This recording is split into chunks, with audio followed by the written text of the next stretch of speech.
What's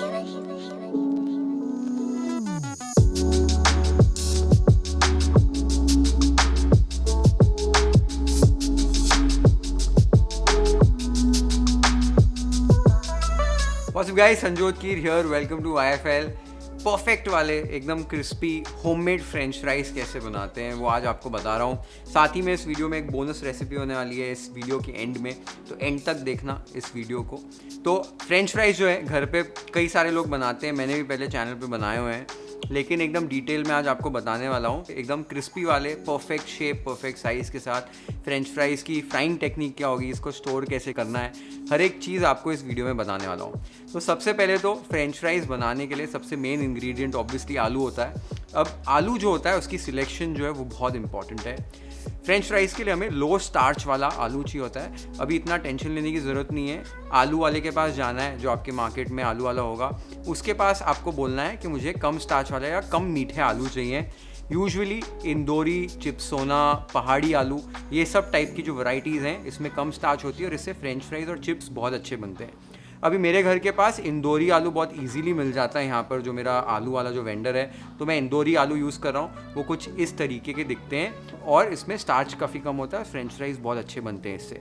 आप चाहें तो पहाड़ी, चिप्सोना और एक दो वैरायटीज़ और होती हैं, आप आलू वाले से पूछिए, वो आपको एकदम परफेक्ट आलू दे देंगे। इंडिया में रसेट पटेटोज़ बहुत इजीली मिलते नहीं हैं, मिल जाते हैं बट इजीली नहीं मिलते। यूजुअली रसेट पटेटोज़ भी जो होते हैं वो यूज़ किए जाते हैं फ्रेंच फ्राइज़ बनाने के लिए। तो ये हो गई आलू की बात, कम स्टार्च वाले आलू यूज़ कीजिए, आपके फ्रेंच फ्राइज़ एकदम परफेक्ट बनेंगे। ये सबसे पहला इंपॉर्टेंट पॉइंट जो है आपको नोट करके रखना है। अब एक बार आलू सिलेक्ट हो गया, उसको अभी कट कैसे करना है और उसकी प्रिपरेशन कैसे करनी है वो देख लेते हैं। यहाँ पर मैंने आलूओं को छील कर रखा हुआ है। छीलने के बाद आलू को आपको पानी में ही रहने देना है, नहीं तो ये ऑक्सीडाइज हो जाएंगे। अब आलूओं को कट कर लेते हैं। सबसे पहले आलू के टिप्स को आपको कट कर लेना है इस तरीके से, तो दोनों टिप्स को कट कर लीजिए। उसके बाद आलू को आप वर्टिकली खड़ा कर दीजिए। आलू को वर्टिकली खड़ा होने के बाद इसके आपको चारों साइड्स कट करने हैं, तो जितने भी राउंडिंग है आलू में वो कट करके आपको थोड़ा सा स्क्वायरिश या रेक्टेंगुलर शेप देना है। ऐसे आप साइड्स को भी आप कट कर लीजिए। अब आपको इसे थिक स्लाइसेस में कट करना है। यहाँ पर मैं अप्रॉक्सीमेटली 1 सेंटीमीटर का स्लाइस कट कर रहा हूँ, इसी तरीके से स्लाइसेस कट कर लीजिए। अब आप देख सकते हो मैंने 3 स्लाइसेस में आलू को कट कर लिया और हर एक स्लाइस 1 सेंटीमीटर वाइड है। अब इन्हें आपको 1 सेंटीमीटर के स्ट्रिप्स में कट करना है, तो लेंथ वाइज कट कर दीजिए। इसकी जो विड्थ है वो 1 सेंटीमीटर होनी चाहिए और आपका जो फ्रेंच फ्राइज की लेंथ है वो अप्रॉक्सीमेटली 3 से 4 इंच की होनी चाहिए। तो आप देख सकते हो फ्रेंच फ्राइज को कट कर लिया है, इस तरीके का फ्रेंच फ्राइज आपका कट होना चाहिए। फ्रेंच फ्राइज कट होने के बाद आपको इसको आइस कोल्ड वाटर से रिंस करना है, तो बर्फ़ वाले पानी में कटे हुए फ्रेंच फ्राइज को डाल दीजिए। ठंडे पानी से रिंस करने से क्या होगा, जो इसका सरफेस स्टार्च है वो थोड़ा सा निकल जाएगा। तो फ्रेंच फ्राइज़ को कट कैसे करना है ये मैंने आपको बता दिया है। अब इसमें एक आसान तरीका ये होता है, अगर आपके घर पे फ्रेंच फ्राइज़ बहुत ज़्यादा बनते हैं, एक फ्रेंच फ्राइज़ कटर मिलता है, वो फ्रेंच फ्राइज़ कटर आप ले सकते हैं। उसमें क्या करना होता है, खाली आलू रखना होता है, वो ऐसे प्रेस करो, फ्रेंच फ्राइज़ अपने आप कट जाते हैं, तो प्रोसेस बहुत ईजी हो जाता है। अगर बहुत ज़्यादा नहीं बनते तो जैसे मैंने नाइफ़ यूज़ करके बनाए, ये भी बहुत आसान है, ऐसे भी बना सकते हो। फ्रेंच फ्राइज़ आपने कट कर लिए, आपको ध्यान देना है मिनिमम 1 सेंटीमीटर टू 1 सेंटीमीटर की विड्थ और लेंथ जो है 3 से 4 इंच की होनी चाहिए। ये परफेक्ट साइज़ मुझे लगता है फ्रेंच फ्राइज़ का। इससे पतले फ्रेंच फ्राइज़ मुझे यूजुअली पसंद नहीं आते। अगर आपको पतले फ्रेंच फ्राइज़ पसंद है आप काट सकते हैं। इससे मोटे वाले भी फ्रेंच फ्राइज़ मुझे बहुत पसंद आते हैं। कभी कभी तो मैं 2 सेंटीमीटर वाला भी फ्रेंच फ्राइज़ बनाता हूँ, बहुत मज़ा आता है वो खाने में। अब एक बार आपके फ्रेंच फ्राइज़ आपने काट लिए, धो लिए अच्छे से, अब इन्हें हमें पकाना है। अब पकाने के लिए आज जो मैं प्रोसेस यूज़ कर रहा हूँ, जिससे परफेक्टली फुल प्रूफ तरीका ये परफेक्ट फ्रेंच फ्राइज़ बनते हैं हमेशा, 3 स्टेजेस हैं। पहले स्टेज में ब्लांच करना है, दूसरे स्टेज में फ्राई करना है, तीसरे स्टेज में रीफ्राई करना है। तो ये प्रोसेस कैसे करते हैं वो देख लेते हैं। तो ब्लांच करने के लिए यहाँ पर मैंने बॉइलिंग वाटर तैयार कर लिया है। एक बार पानी में बॉईल आ जाए, इसके अंदर 2 टीस्पून विनेगर और टेस्ट के हिसाब से थोड़ा सा ज़्यादा नमक इसमें ऐड कर दीजिए। अब इसके अंदर आपको फ्रेंच फ्राइज जो हमने कट किए हैं, आलू कट किए हैं, वो ऐड कर दीजिए। आलू ऐड करने के बाद आपको टाइमर लगा के एग्जैक्टली 10 मिनट के लिए कुक करना है। 10 मिनट में आपको बीच बीच में आलूओं को थोड़ा सा स्टर करना है, ताकि जो नीचे के आलू हैं वो ज़्यादा पक जाएंगे अदरवाइज, और ऊपर के नहीं पकेंगे। थोड़ा सा स्टर कर लीजिए बीच बीच में और 10 मिनट गिन के आलूओं को आपको पकाना है। आपके जो आलू है वो ऑलमोस्ट 90% कुक हो जाएंगे, कोई कोई आलू पूरे भी कुक हो जाएंगे, कोई प्रॉब्लम नहीं है। खाली जो विनेगर हमने डाला है इसमें, विनेगर की वजह से आलू का जो शेप है वो इंटैक्ट रह जाएगा, और जो नमक है उसकी वजह से आलू जो है नमक पी जाएंगे, इसलिए आपके फ्रेंच फ्राइज थोड़े अंदर से भी सीजन हो जाएंगे। तो ये 2 चीज़ें आपको डालनी ही डालनी है बॉईल करते समय या ब्लांच करते समय, ये चीज़ का आपको ध्यान देना है। अब 10 मिनट हो चुके हैं। 10 मिनट होने के बाद आलूओं को आपको स्ट्रेन कर लेना है, और स्ट्रेन करने के बाद आपको एक छन्नी के अंदर, या आपके पास ऐसा एक वायर रैक अगर हो तो उसके ऊपर डालकर आलूओं को 10 मिनट के लिए कम से कम रेस्ट देना है।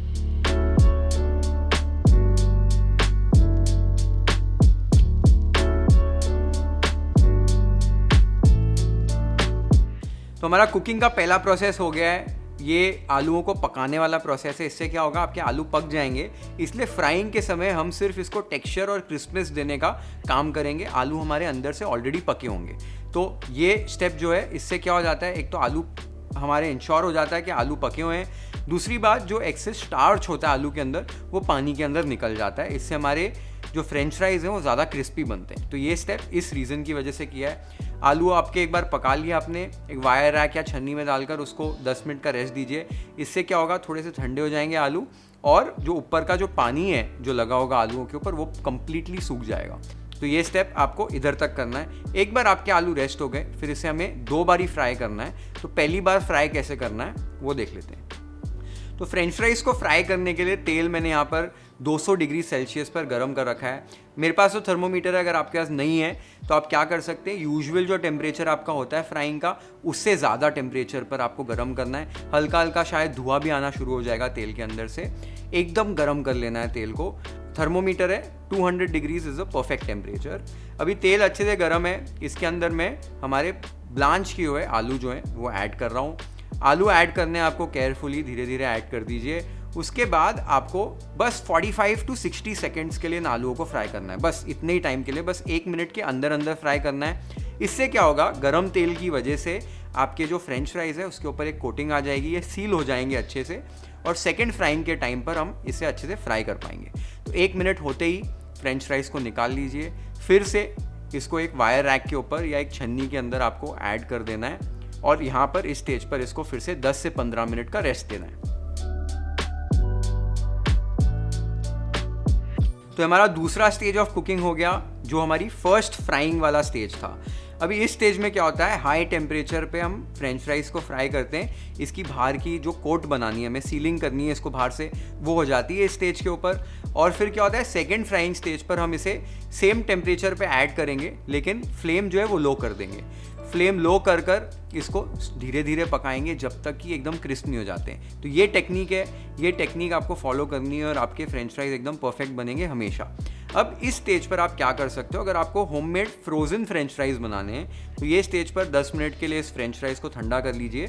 उसके बाद एक जिपलॉक बैग में डालकर फ्रीज़र में डाल के फ्रीज़ कर लीजिए। 1-2 महीने तक कोई टेंशन नहीं है, आराम से टिक जाते हैं। बाहर निकाले फ्रीज़र से, गरम गरम तेल के अंदर डाले और फ्राई कर लिए, बिना थॉ किए एकदम परफेक्ट फ्रेंच फ्राइज बनेंगे हमेशा। अगर फ्रोज़न नहीं करना चाहते हो, फ्रेश बनाना चाहते हो, तो 10 मिनट के रेस्ट के बाद अभी सेकेंड फ्राइंग करनी है, जैसे मैंने आपको एक्सप्लेन किया। फिर से मैंने ऑयल को 200 डिग्री सेल्सियस पर गर्म कर लिया है, लेकिन जो फ्लेम है उसको लो पर कर दिया है। एक बार 200 डिग्री सेल्सियस पर आपका तेल आ जाए, फ्लेम लो कर दीजिए और फिर फ्रेंच फ्राइज को ऐड कीजिए। अभी वो वाला स्टेप जो है सेकेंड फ्राइंग का, वो देख लेते हैं।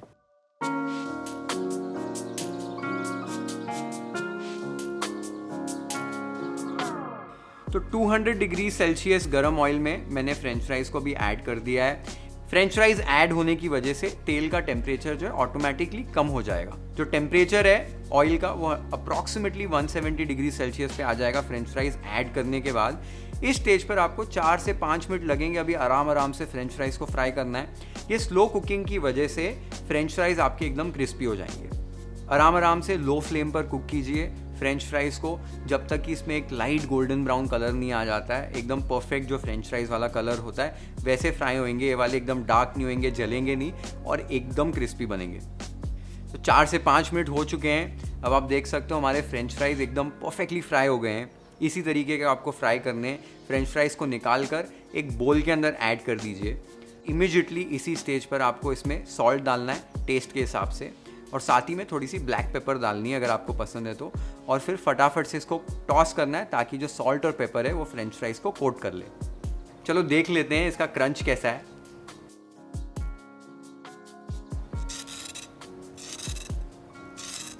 तो हमारे एकदम परफेक्ट वाले बेसिक फ्रेंच फ्राइज रेडी हो गए।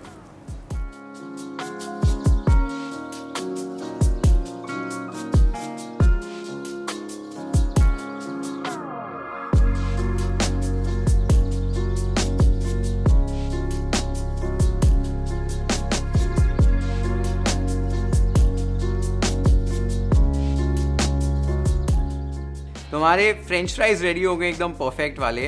हमारी बोनस रेसिपी अभी भी पेंडिंग है जो है पेरी पेरी फ्रेंच फ्राइज, जो मैं अभी बनाने वाला हूँ इसके बाद।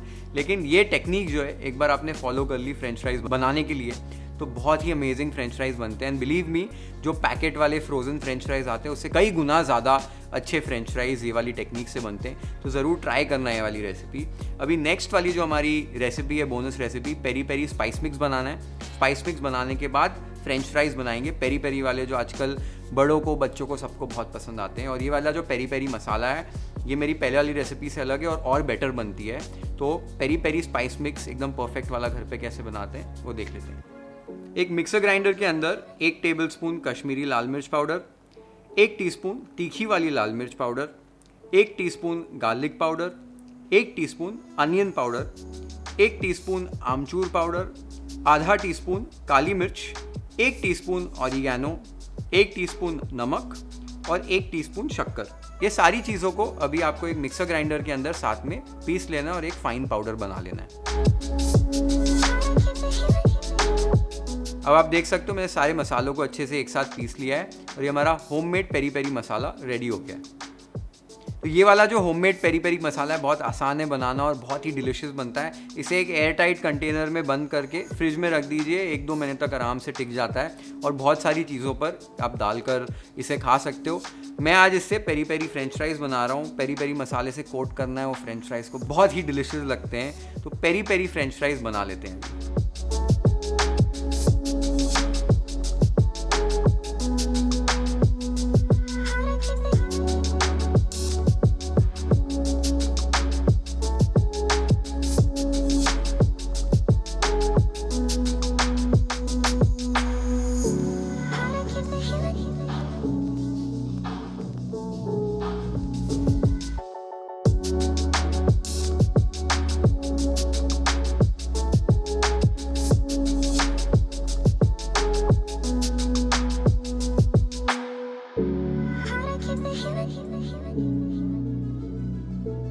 बहुत टाइम से ये वाला वीडियो पेंडिंग था, टिप्स और ट्रिक्स सारी फ्रेंच फ्राइज़ परफेक्ट बनाने के लिए। आई होप आपको ये सारी टिप्स और ट्रिक्स अच्छी लगी और इससे आप फॉलो करके ये रेसिपी बनाओगे अपने घर पे। फ्रेंच फ्राइज़ अलग अलग किस्म के आप बना सकते हो। 2 तो तरीके मैंने आपको बता दिए हैं आज, तो ज़रूर ट्राई करना ये वाली रेसिपी घर पर बनाने के लिए और कमेंट्स में मेरे को बताना कि आपको कैसे लगी। Share this video with your friends and family, hit the like button if you like this recipe, follow and subscribe to IFL if you haven't yet. Have an amazing time with this beautiful French fries recipe at your home. Cheers.